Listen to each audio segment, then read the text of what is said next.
সকলেই চেষ্টা করবেন কিছুদিন পর পর ট্যাঙ্কিগুলো পরিষ্কার করার জন্য।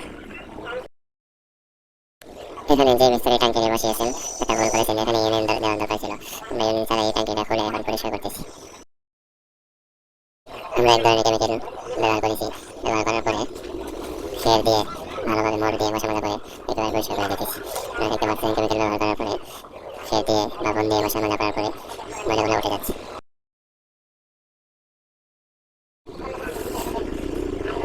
দেখেন কি পরিমাণ যে ময়লা, বোতলের মগ দিয়ে আমি এক মগ নিয়েছি, সবগুলা ট্যাঙ্কির ভিতর থেকে নেওয়া হয়েছে। দেখেন ফেলাইতেছে উপর থেকে অনেকগুলা ময়লা।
আলহামদুলিল্লাহ, আল্লাহ তাআলা অশেষ রহমতে আমরা ট্যাঙ্কিটি পরিষ্কার করতে সক্ষম হয়েছি।